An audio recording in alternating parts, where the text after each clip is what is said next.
Hello అండి. మనం 'prayer the art of believing' అనే బుక్ గురించి డిస్కస్ చేసుకుంటున్నాము. సో, ఇది పార్ట్ 2. పార్ట్ 1లో మనం లా ఆఫ్ రివర్సిబిలిటీ గురించి తెలుసుకున్నాము. సో, నౌ మనం ద డ్యువాలిటీ ఆఫ్ కాన్షియస్నెస్ అంటే మన చైతన్యం యొక్క ద్వంద్వ స్వభావం గురించి తెలుసుకుందాము. ఇప్పుడు మనం నిజమైన ప్రేయర్ని అర్థం చేసుకోవాలంటే, నిజమైన ప్రార్థన ఏదైతే ఉందో దాన్ని తెలుసుకోవాలంటే మన చైతన్యం యొక్క ద్వంద్వ స్వభావాన్ని మనం తెలుసుకోవాలన్నమాట. అంటే మన కాన్షియస్నెస్ని డీపర్ లెవెల్లో మనం అండర్స్టాండ్ చేసుకోవాలి. సో, మనం కాన్షియస్నెస్ గురించి మనకి 'ఫీలింగ్ ఈజ్ ద సీక్రెట్' అనే బుక్లో చాలా క్లియర్గా చెప్పుకున్నాము. సో, మళ్ళీ ఇక్కడ కొంచెం క్రిస్ప్గా చెప్పుకుందాము. సో, కాన్షియస్నెస్ 2 భాగాలుగా ఉంటుంది. ఒకటి జాగ్రత్త చైతన్యం, ద కాన్షియస్ మైండ్. ఒకటి అవచేతన చైతన్యం అంటే sub conscious mind. Conscious mind ఏంటంటే మనకి తెలిసింది. సబ్ కాన్షియస్ మైండ్ ఏంటి అంటే మన అసలు స్వభావం అన్నమాట. అండ్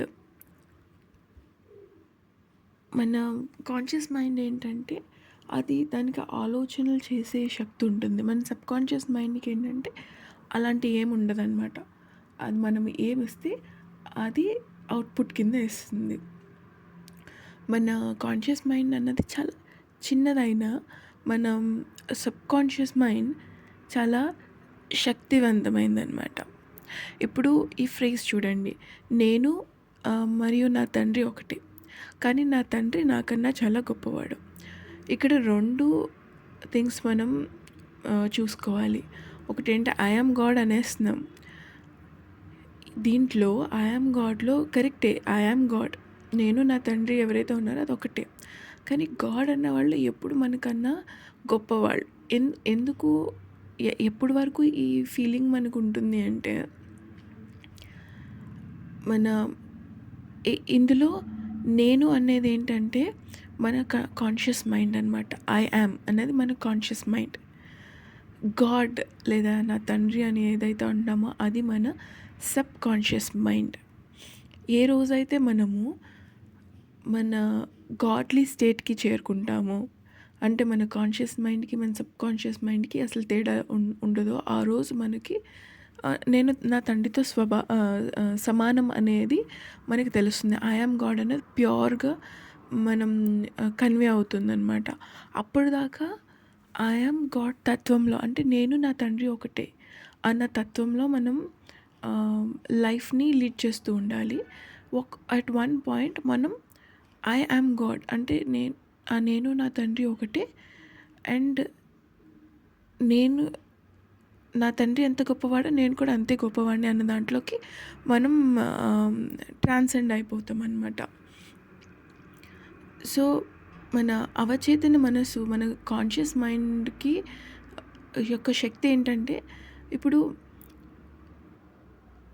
మనం నార్మల్గా ఏమనుకుంటూ ఉంటామంటే అసలు నేనేం చేయలేను, నా లోపల ఉన్న తండ్రి పనులన్నీ చేస్తూ ఉంటారు. మనం చేసే పనులన్నీ కూడా మన మన సబ్ కాన్షియస్ మైండ్లో నమ్మకాలకు అనుగుణంగా జరుగుతూ ఉంటాయి. అంటే ఇప్పుడు మన కాన్షియస్ మైండ్ ఏదైతే ఉందో అది గుడ్ అనుకుంటే గుడ్, బ్యాడ్ అనుకుంటే బ్యాడ్ అన్నది మన సబ్ కాన్షియస్ మైండ్ మీద ఇంప్రింట్ అయిపోయి ఉంటుందన్నమాట. అండ్ మన సబ్ కాన్షియస్ మైండ్ ఏదైతే బిలీవ్ చేస్తుందో అది మాత్రం, అది ఏదైతే నమ్ముతుందో నిజమని, అది మాత్రం మన పనుల్లోనో మన రియాలిటీలోకి వస్తాయి.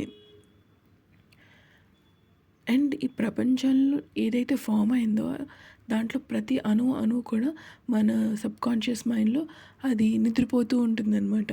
అంటే మనం ఏదైతే బయటకు తీసుకురావాలనుకుంటామో అదంతా మన సబ్ కాన్షియస్ మైండ్లోనే ఉంటుంది. దాన్ని మనం ఏ విధంగా మేల్కొల్పాలి అనేది మనం తెలుసుకుంటే దాన్ని మనం అలా ప్రాసెస్ చేయొచ్చు. సో, మన ఊహలు, మన నమ్మకాలు, మన భావోద్వేగాలు అన్నీ కూడా ఈ ప్రపంచాన్ని రూపుదిద్దిస్తూ ఉంటాయి అన్నమాట. So, what ever is inside so is out side. మన లోపల ఏదైతే ఉందో అదే మనకి బయటకు వస్తుంది. బయట ప్రపంచం ఏదైతే ఉందో అది మనకి పూర్తిగా ప్రతిబింబం అనమాట. బయట వ్యక్తులు మనం ఎవరైతే మీట్ అవుతున్నామో అదంతా కూడా మన ప్రతిబింబాలే. మనం ఏ విధంగా మన లోపల మనం అనుకుంటున్నామో అదే మనకి బయటికి కనిపిస్తూ ఉంటుంది. సో, ఇదంతా చేసేది కూడా మన అవచేతన మనసు, మన యొక్క సబ్‌కాన్షియస్ మైండ్ ఏదైతే ఉందో దాని పనులనమాట ఇవన్నీ. సో, ప్రార్థన శక్తి. ఈ ప్రేయర్ అనేది మన సబ్‌కాన్షియస్ మైండ్‌కి ఏ విధంగా పనిచేస్తుంది. ఓ విధంగా చెప్పాలంటే దేవుడిని అడిగి చూడండి. లైక్ మీకు కోరికలు ఏవైతే అంటే ask the universe and it షిల్ grant you అన్నట్టు ఉంటుంది కదా. మీరు ఏదైతే యూనివర్స్‌ని అడుగుతారో అది మీకు తప్పక ఇస్తుంది. కానీ మీరు అడిగే తీరు ఏదైతే ఉందో అది ఖచ్చితంగా ఉండాలి అనేసి. సేమ్ మన సబ్‌కాన్షియస్ మైండ్‌తో అలా సేమ్ అనమాట. మన ప్రేయర్ ఏ విధంగా ఉండాలంటే, మీరు నన్ను పరీక్షించండి, అప్పుడు నేను మీకు ఎంతటి వరాల్ని ఇస్తానో దాన్ని వేచి చూడండి అన్నట్టు ఉంటుందన్నమాట. మన సబ్‌కాన్షియస్ మైండ్‌కి మనం ప్రార్థన ద్వారా ఏ విధంగా మనం దాన్ని కీ అంటున్నామంటే, మనం ప్రేయర్ అంటే మన సబ్‌కాన్షియస్ మైండ్‌లో ఉన్న నమ్మకాలని మార్చడం. ఎందుకంటే దానికి తెలీదు. ఇది గుడ్, ఇది బ్యాడ్ అన్నది సబ్‌కాన్షియస్ మైండ్‌కి అర్థం కాదనమాట. అది ఈక్వల్ స్టేట్. అది అది ఒక విధమైన క్రియేషన్ ఎనర్జీ అనమాట. దానికి క్రియేట్ చేయడం మాత్రమే తెలుసు. ఏం క్రియేట్ చేయాలి, ఎలా క్రియేట్ చేయాలి, ఇది గుడ్డా బ్యాడా అదేమీ ఆలోచించదది. వాటెవర్ దానికి ఏదైతే నమ్మిందో, ఇది నిజమని నమ్మిందో, ఏదైతే దానికి మనం ఇన్పుట్ ఇచ్చామో, ఇప్పుడు ఏదైనా ఒకటి ప్రింట్ తీయాలంటే మనం కంప్యూటర్లో ఫస్ట్ ఒక కమాండ్ ఇచ్చామనుకోండి, ప్రింట్ దిస్ అనేసి. ప్రింటర్ ప్రింట్ చేస్తుందంతే. ప్రింటర్కి ఆలోచన శక్తి ఉంటుందా? ఉండదు. ఆలోచన శక్తి అంతా కంప్యూటర్ దగ్గర ఉండాలి. సేమ్ అనమాట. మన సబ్‌కాన్షియస్ మైండ్ అనేది ప్రింటర్ అంతే. అండ్ వన్ మోర్ థింగ్, మనకి కలర్ ప్రింట్ కావాలా లేకపోతే మనకి బ్లాక్ అండ్ వైట్లో కావాలో కూడా మనం కంప్యూటర్ నుంచి కమాండ్ ఇచ్చుకోవాలి. అంటే మన కాన్షియస్ మైండ్, మన నమ్మకం లేదంటే మన ప్రేయర్ అక్కడే మనం కమాండ్ ఇవ్వాలి. అండ్ మన ప్రింటర్ మన సబ్‌కాన్షియస్ మైండ్ ఏదైతే ఉందో అది జస్ట్ ప్రింట్ చేస్తుంది అంతే.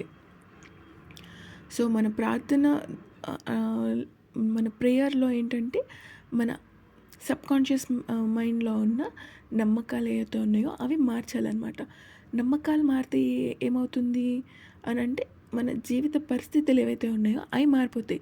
ఎందుకంటే so as within that is out side అని మనం అనుకుంటున్నాం కదా. మన లోపల ఏదైతే ఉందో అది మనం మిర్రర్ చేస్తున్నాము. అండ్ మనం ఇదివరకు ఫీలింగ్ ఇస్ ఎ సీక్రెట్‌లో ఒక ఎగ్జాంపుల్ చెప్పుకున్నాము. మన లోపల ఏదైతే ఉందో అదే మనం ప్రతిబింబిస్తున్నాము అనేసి. ఎలా అంటే ఒక మిర్రర్. మీరు ఒక అద్దంలో మిమ్మల్ని మీరు చూసుకుంటున్నారనుకోండి. మీకు అద్దంలో ఉన్న ప్రతిబింబం ఏదైతే ఉందో అది మీకు నచ్చలేదు. ఏ విధంగా నచ్చలేదు? మేబీ మీ ఫేస్ నచ్చలేదు, మీ బట్టలు నచ్చలేదు. మరి అలా నచ్చినప్పుడు మీరు మిర్రర్‌లో మార్పులు, చేర్పులు చేస్తారా? మీలో మార్పులు, చేర్పులు చేసుకుంటారా మిర్రర్‌లో? ఎంత చేసినా అది మారదు కదా! అంటిల్ అండ్ అన్లెస్ మనం మన మనకి ఫేస్‌లో ఏదో నచ్చలేదు. ఓకే. Change it. మేకప్ మార్చండి. బట్టలు నచ్చలేదు. ఆ బట్టలు మార్చండి. దెన్ ఆ మిర్రర్‌లో ఉన్న ప్రతిబింబం ఏదైతే ఉందో అది కూడా మనకి నచ్చినట్టుగా మారిపోతుంది కదా! Same in the world as well. మనం అనుకుంటా ఉంటాం, మనకి ఎందుకు ఇలాగే అనిపిస్తుంది, మనం ఎందుకు ఇలాంటి సిచ్యువేషన్‌లో ఉన్నామని. అవన్నీ మన లోపల ఉన్న భావాలు.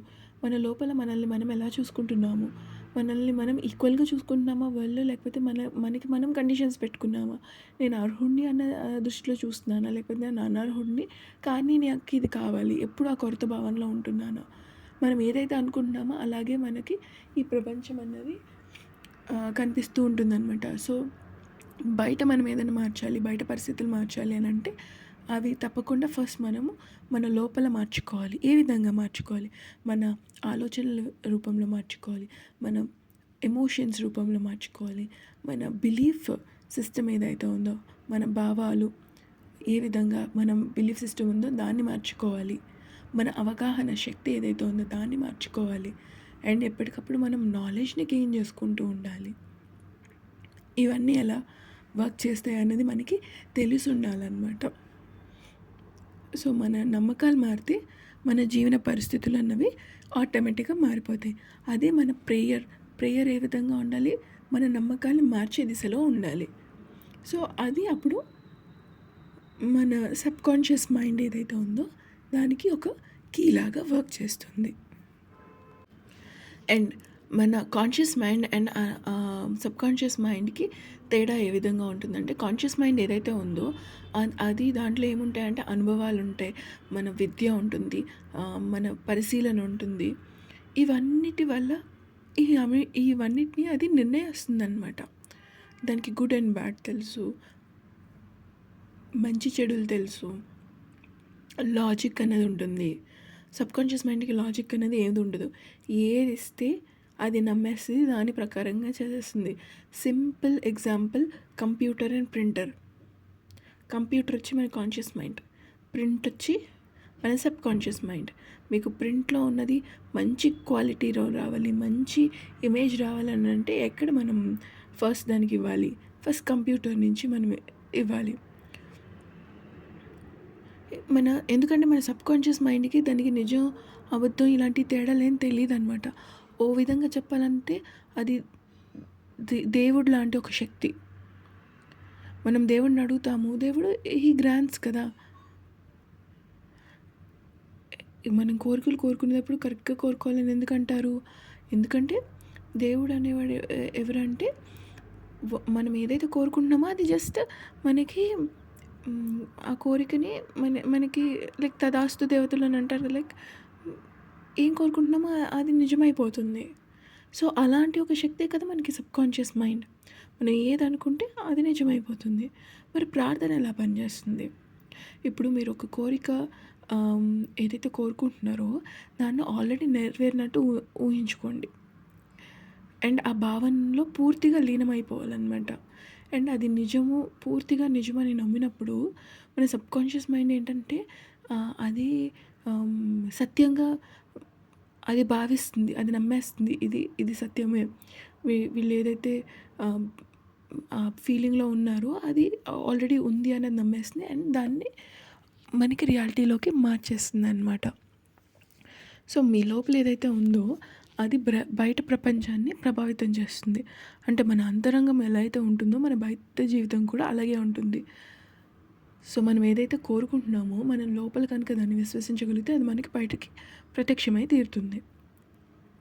మన సూచనలు మన సూచనలు ఏవైతే ఉన్నాయో మన మనసుపై ఎలా ప్రభావితం చేస్తాయి.